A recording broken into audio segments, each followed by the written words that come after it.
जय श्री कृष्णा। कयामत ज्योतिष में आप सभी का स्वागत है। आज एक फिर बड़े महत्वपूर्ण जानकारी लेकर मैं आया हूँ। आप कयामत ज्योतिष के अंतर्गत इस जानकारी को जानेंगे और कयामत ज्योतिष चैनल पर हमारे जाकर यूट्यूब पर इस जानकारी आप बार बार चला के सुन सकते हैं। तो आज ये कयामत ज्योतिष के अंतर्गत एक बहुत महत्वपूर्ण जानकारी मैं दे रहा हूँ। हमने इस जानकारी के लिए दो कुंडली रखा हूँ, एक हमारे प्रधानमंत्री नरेंद्र मोदी की कुंडली और एक हमारे रतन टाटा जी की जन्म कुंडली को रखा हूँ। और ये दो जानकारी ऐसे मैं दे रहा हूँ, इतनी महत्वपूर्ण जानकारी हो कि जितने प्रकार की कुंडलियाँ होती है उनमें ये चीज़ होते हैं। तो ये जानकारी क्या है, तो सबसे पहले आपको मैं थोड़ा हम रतन टाटा जी के बारे में और प्रधानमंत्री जी के बारे में थोड़ा आपको जानकारी देते कि हमारे रतन टाटा जी फिलहाल में ही स्वर्ग सिधार गए। उनकी आत्मा को शांति के लिए मैं प्रार्थना करता हूँ, उनकी आत्मा को स्वर्ग में शांति प्रदान मिले। हमारे रतन टाटा जी की जन्म कुंडली में उनके ऐसा क्या योग था कि वो इतने धनवान थे, इतने राय उनको महानता की प्राप्ति हुई, इनके धन प्राप्ति हुए। अब तक ऐसे जानकारी मिलती है कि रतन टाटा जी अब तक जो है 102 अरब डॉलर से ज़्यादा पैसे जो है दान कर चुके हैं। उनकी आज कुंडली मैं रखा हूँ, उनके बारे में बताऊँगा। और ये हमारे प्रधानमंत्री जी की कुंडली है जो 3 बार लगातार भारत के प्रधानमंत्री रह चुके हैं, अभी वर्तमान फिलहाल में हैं। तो उनकी जन्म कुंडली में क्या ऐसा योग है, क्या ऐसा है कि इनके बाद 3 बार प्रधानमंत्री रहे, उसी भूत में भी वो मंत्री पद पर रहे और हमारे अभी वर्तमान में भारत प्रधानमंत्री बने हुए हैं। और उनके इतने मान सम्मान इज्जत उच्च कोटि की प्रतिष्ठा, उनकी जन्म कुंडली में क्या ऐसा योग है। और वहीं हमारे रतन टाटा जी की जन्म कुंडली में क्या ऐसा योग है कि इतना धन ही धन, पैसा ही पैसा। तो ये दो कुंडली हमने उदाहरण के लिए रखा हूँ। तो हमारे जन्म कुंडली में दो ऐसे योग होते हैं, वो प्रत्येक जन्म कुंडली में, चाहे वो किसी देवी देवता को हो या किसी परमात्मा की ईश्वर की कुंडली हो या किसी संत महात्मा की हो या कोई राजा की हो या कोई गरीब कोई आम की हो, उस प्रत्येक सभी जन्म कुंडली में जो है दो ऐसे योग होते हैं जो सभी कुंडली में होते हैं। और उसी योग के अनुसार उसमें जो ग्रह जैसे बली होते हैं उसके अनुसार जीवन में हर आदमी को फल मिलता है। तो जो दो योग कौन से होते हैं, तो जो दो योग होते हैं, एक होते हैं राज योग और दूसरे होते हैं धन योग। तो हम धन योग के बारे में किसी समय फिर बताएंगे। आज हम राज योग के बारे में आप लोग को जानकारी दे रहे हैं। एक कयामत ज्योतिष पर हम आपको जानकारी दे रहे हैं कि राज योग किस प्रकार से बनते हैं और राज योग होते हैं किस ग्रह से वो होते हैं, अब कैसे बनते हैं और राज योग के फल क्या प्राप्त होते हैं, तो इसके बारे में हम जानकारी दे रहे हैं। तो ये हमारी आज हमने दो कुंडली रखा हूँ, एक श्री नरेंद्र मोदी जी की कुंडली रखा हूँ, एक रतन टाटा जी की कुंडली रखा हूँ। तो राज योग के बारे में हम जानकारी देंगे और धन योग के बारे में फिर कर देंगे कि प्रत्येक जन्म कुंडली में जो है राज योग और धन योग होते हैं। चाहे वो कुंडली किसी का भी हो, एक आम आदमी कुंडली हो या किसी महान आदमी व्यक्ति की कुंडली हो। तो राज योग के बारे में हम आज दे रहे हैं कि ये हमारे नरेंद्र मोदी जी के कुंडली में क्या ऐसा योग है जो इतने महान और 3 बार से लगातार प्रधानमंत्री बने हुए हैं और उनको इतने मान सम्मान इज्जत प्रतिष्ठा देश विदेश से उनके हम उनके उतने अच्छे गुण को हम गिना नहीं सकते, बता नहीं सकते। तो आज उनकी कुंडली को मैंने यहाँ पर उदाहरण के तौर पर रखा हूँ और एक रतन टाटा जी की जन्म कुंडली को रखा हूँ। तो पहले राजयोग के बारे में बताते हैं कि इनकी हमारे प्रधानमंत्री की जन्म कुंडली में किस प्रकार के राजयोग है जो इतने महान हैं और उनको बार बार कुछ पद की प्राप्ति हो रही है। तो सबसे पहले हम राजयोग के लिए देखते हैं कि हमारा ये केंद्र स्थान होता है। जो इसमें अंक लिखे होते हैं वो अंक राशि का होता है, वो स्थान नहीं होता है। तो 1, 4, 7 और ये जो होता है 10वां स्थान जो है केंद्र स्थान कहते हैं। केंद्र स्थान और इसको पंचम और 9वां स्थान को जो है इसको जो है त्रिकोण कहते हैं। इसी स्थान को लक्ष्मी स्थान कहा जाता है, इसी स्थान को विष्णु स्थान कहा जाता है। तो जब लक्ष्मी और विष्णु जी का संबंध किसी प्रकार से बन रहा हो, किसी प्रकार से हो जाए, तो उसमें बहुत बड़ा राज्य होता है। तो इसमें हम देख रहे हैं कि यहाँ जब पंचम स्थान का स्वामी बृहस्पति जो है चतुर्थ स्थान में बैठे हुए हैं और चतुर्थ स्थान में बैठ करके 10वां स्थान को ये देख रहे हैं, यानी 10वें स्थान के उच्च स्थान को इसको वृद्धि कर रहे हैं। तो ये इतना तगड़ा राजयोग है इसमें बना हुआ। इधर मंगल जो है इधर अपनी राशि में बैठ करके पंच महापुरुष सूचक नाम पंच महापुरुष योग का सृजन कर रहा है। इधर मंगल जो है इधर चंद्रमा नीच के बन करके नीच भंग राज योग का सृजन कर रहा है। इससे चंद्र और मंगल एक पर चंद्र मंगल राजयोग बना रहा है, पराशरी राजयोग बना गज केसरी, यानी हमारे प्रधानमंत्री की जन्म कुंडली में कई तरह के राजयोग है जिसकी हम गिनती इस बोर्ड पर लिख नहीं सकते, इतना हम बता नहीं सकते हैं।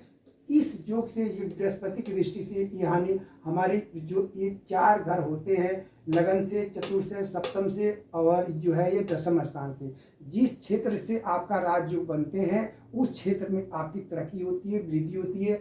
अगर आपको लगन से बनते हैं तो आयु बढ़ती है, मान सम्मान इज्जत बनती, सुख प्राप्ति होती है। चतुर्थ से बनते हैं अगर चतुर्थ से राजयोग बनते हैं तो आपको उच्च शिक्षा की प्राप्ति होती है, आप विद्वान होते हैं, महान बनते हैं। अगर सप्तम से अगर राजयोग बनता है आपकी जन्म कुंडली में तो आप उद्योग व्यवसाय में धन ही धन, आपके पास पैसे ही पैसे हो जाएंगे। अगर दशम स्थान से राजयोग बनते हैं तो आप इतने उच्च श्रेणी पर बैठेंगे, आपकी लाखों करोड़ों आदमी के ऊपर आपका दर्जा होगा, जैसे हमारे प्रधानमंत्री का है, नरेंद्र मोदी जी का है, जो दशम स्थान से राजयोग बना हुआ है। तो इस तरह से हमारे जिस क्षेत्र में आप हमारे राजयोग जिस जैसे 4 घरों में से जिस क्षेत्र में अगर बनता है, अगर लगन से बनता हो, चतुर्थ से बनता हो, सप्तम से बनता हो, दशम से बनता हो, राजयोग बनता, उसी क्षेत्र में आपको विशेषता प्राप्त होती है। और राशि ग्रह हमारे कौन कौन से होते हैं, तो राशि ग्रह होते हैं सूर्य, चंद्र, बुध और शुक्र, ये जो है राशि ग्रह होते हैं। ये जो ग्रह होते हैं इन्हीं के तालमेल से ये ग्रह जिस प्रकार से आपकी जन्म कुंडली में बलवान होंगे, ऊंच होंगे, आप मजबूत स्थिति में होंगे, जीवावस्था में होंगे, अस्त नहीं होंगे, नीच का नहीं होंगे, त्रिकोण केंद्र का संबंध बन रहा होगा, लक्ष्मी और विष्णु संबंध बन रहा होगा, तो उसी हिसाब से आपकी उच्च पद की प्राप्ति होती है। और मंगल और शनि जो होते हैं, मंगल जो है हमारे सेनापति होते हैं, शनि दंड के स्वयं न्यायाधीश होते हैं। तो जिस 9 ग्रहों में जिस क्षेत्र में आपकी जो है आपकी जन्म कुंडली में जितने दर्जे होते हैं, जितने ऊंचे होते हैं, उसी क्षेत्र में आपकी तरक्की होती है। तो हर जन्म कुंडली में जो है राजयोग होते हैं, और राजयोग कितना अच्छे बलवान होते हैं उसी के अनुसार आपके जीवन में फल की प्राप्ति होती है। तो ये हम नरेंद्र मोदी जी की जन्म कुंडली में बताया, उनकी जन्म कुंडली में बहुत सारे राजयोग है, और दशम स्थान से उनके जो विशेष राजयोग बने जिससे उनको उच्च पद की प्राप्ति, बार बार उनको मंत्री पद की प्राप्ति हो रही है और वो और आगे भी रहेंगे। तो ये हम नरेंद्र मोदी जी के बताए। अब हम चलते हैं टाटा रतन जी की जन्म कुंडली के बारे में, देखते हैं इनमें क्या ऐसा जो है जो इतने धन की प्राप्ति होगी। ऐसे बताते हैं कि रतन टाटा जी जो हम उनको आत्मा की शांति प्रदान हो, मैं उनको बार बार नमस्कार करता हूँ, कि उनकी अपनी कमाई का जो है 66% जो है दान में ही कर देते थे। अब तक जो है 102 अरब डॉलर उन्होंने दान कर चुके हैं। उनकी इतनी मतलब उनके दान का, उनकी विशेषता, उनको जो हमारे देश के लिए इतने जो है कुछ करके चले गए, तो हमको गिना नहीं सकते, हम इस बोर्ड पर लिख नहीं सकते, उनके इतिहास को मैं नहीं बता सकता। तो हम टाटा रतन जी की जन्म कुंडली के बारे में आपको बताते हैं कि इनमें क्या ऐसा योग है, इतना धनवान, इनका पैसा। तो आप नहीं देखते, हम इन कुंडली को देख रहे हैं कि इनकी जन्म कुंडली में धन ही धन है, पैसा ही पैसा है, और राजयोग तो है। इनकी जन्म कुंडली में भी राजयोग है, गज केसरी योग है, और ये ईश्वर नीच भंग राजयोग है, केंद्र त्रिकोण जैसे आपको बताया इस कुंडली में ये हमारा केंद्र स्थान होते हैं। जब इस स्थान का किसी से संबंध इसमें हो जाता है, जब लक्ष्मी स्थान का जो विष्णु से संबंध हो जाता है, चाहे केंद्र और त्रिकोण का संबंध हो जाता है, तो बड़ा मजबूत राजयोग होता है। तो यहाँ पर देखते हैं 9वें स्थान के स्वामी ये सिंह राशि यानी इसका स्वामी सूर्य जो है इसमें लगन में बैठे हुए हैं। सूर्य, बुध, शुक्र और इनकी दृष्टि जो है सप्तम भाव पर व्यवसाय वाले स्थान पर बन करके राजयोग बना रहे हैं। तो ये धन ही धन, पैसा। इधर नवांश में देखते हैं कि बुध उच्च के है, शुक्र जो अपनी राशि में है, और बृहस्पति नीच के है कि नवांश में अपनी राशि में वैसे ये बलवान हो गए हैं। और तो इस जन्म कुंडली में ये राजयोग तो है ही, राजयोग हम बताया कि सभी जन्म कुंडली में राजयोग होते हैं। तो ये जो 7वें स्थान से जो है हमारा व्यवसाय और भोग और इससे इनका जो राजयोग बना है, तो इनमें पैसा ही पैसा, इतना धन है कि ये व्यक्ति खर्च नहीं कर सकता और धन बढ़ता रहता है। तो ये इनकी जन्म कुंडली में ये विशेषता है, और इससे जो इनको जो है धन की प्राप्ति व्यवसाय से, अपने धन से पैसे ही पैसे, और इनके राजयोग के माध्यम। तो आपकी जन्म कुंडली में राजयोग और धन योग होते ही होते हैं, और राजयोग है तो आप धनवान होंगे ही, और धन योग है तभी धनवान होंगे। अब कौन से ग्रह से कितना बलवान होता है उसी के अनुसार आपके जीवन में फल की प्राप्ति होती है। तो हम आपको ये बताएं कि ये रतन टाटा जी की जन्म कुंडली है, ये नरेंद्र मोदी जी की जन्म कुंडली है। इनमें जो है विशेषता ये है इस कुंडली में कि राजयोग है दशम भाव से बना है, तो इनको उच्च दर्जा, हमेशा उच्च प्रधानमंत्री के पद पर ही रहेंगे। इनमें धन वाले स्थान से इनको राजयोग बना हुआ है, तो इनको धन, इतना धन पे धन, धन पर धन, इतना खर्च करने, तभी हमारे टाटा रत्न जी जो है ऐसे उनकी जानकारी मिलती है कि 102 करोड़ अरब डॉलर से अधिक दान दे चुके हैं। ऐसे बताते हैं कि 66% अपने कमाई का ये दान ही दान कर दिया करते थे। इतने महान हमारे देश में आदमी हुए और आज इस दुनिया में नहीं रहे। तो ये जानकारी अब क़यामत ज्योतिष पर आप जानकारी ले रहे हैं। आप यूट्यूब पर हमारे क़यामत ज्योतिष पर जा करके बार बार चला कर जानकारी ले सकते हैं।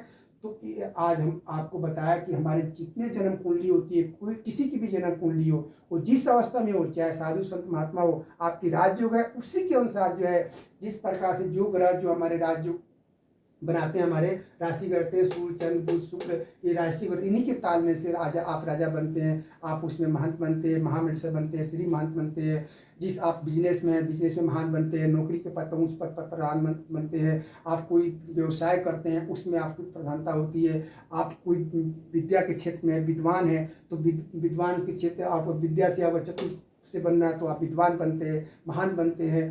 तो इसी तरह से हमारा केंद्र और त्रिकोण का संबंध जब बनता है तो कौन से ग्रह से किस क्षेत्र में है, तो इन 2 कुंडलियों में आपको बताया। आप अपनी कुंडली में समझ सकते हैं कि हमारा ये 4 घर होते हैं, ये पहला, चौथा, 7वां और 10वां आपके राजयोग हैं। तो कौन से ग्रह से कौन से स्थान से राजयोग, उसी क्षेत्र में आपको तरक्की होगी, आप उसी क्षेत्र में आपको विद्या की प्राप्ति होगी, महान की प्राप्ति होगी। धन क्षेत्र में व्यवसाय क्षेत्र से बनता है तो आपको धन की, अपार धन की प्राप्ति होगी। अगर आपकी 10वें स्थान से बहते हैं तो आप उस दर्जे पर पहुंच जाएंगे सर्विस में। अगर आप प्रथम लगन से आपको सुख की प्राप्ति होती है, आपको स्त्री सुख मिलता है, आपको संपत्ति सुख मिलती है। अगर ये चतुर्थ से बनते हैं, आपको इससे बनते हैं तो आपको उच्च शिक्षा की प्राप्ति होती है। आप भगवान, और सप्तम से बनते हैं भगवान, आपको भाग्यवान स्त्री की प्राप्ति होती है। धन की प्राप्ति तो होगी ही, आपको व्यवसाय धन से तक अपार धन की प्राप्ति होगी ही। अगर इनमें कोई ग्रह अगर बलवान होकर इसको दृष्टि संबंध हो जाए, तो जैसे हमारे टाटा रतन जी के सप्तम भाव को, इनमें राजयोग तो है ही, धन योग तो है ही, और सूर्य बुध जो है ये उदय योग बना हुआ है, शुक्र जो है इन पर दृष्टि बना हुआ है। और यह बुध और शुक्र और बृहस्पति अपने नवांश कुंडली में जो है, बुध जो है उच्च का हो गया है, शुक्र जो है अपनी राशि में है और गुरु जो है अपनी राशि में है। तो इस तरह से बहुत सारे योग होते हैं। हालांकि ज्योतिष की बात जल्दी अभी कुछ समझ नहीं आती, एक हम झलक बता रहे हैं कि आपकी जन्म कुंडली में, प्रत्येक जन्म कुंडली में राजयोग और जो है धन योग होते हैं। तो उसमें जिस तरह से ग्रह के बल के अनुसार जो है आपको फल मिलते रहते हैं। तो ये हम आपको बताए, 2 जन्म कुंडली बता करके बताया आपको, हमारे प्रधानमंत्री जन्म कुंडली में और टाटा जी के जन्म कुंडली की एक उदाहरण देके बताया कि किस प्रकार से हमारे सभी जन्म कुंडलियों में राजयोग और धनयोग होते हैं। धनयोग के बारे में फिर किसी दिन बताएंगे। जय श्री कृष्णा। क़यामत ज्योतिष पर ही जानकारी ले रहे हैं। आपको जानकारी अच्छी लगे तो लाइक कीजिए, सब्सक्राइब कीजिए। धन्यवाद। जय श्री कृष्णा। राधे राधे।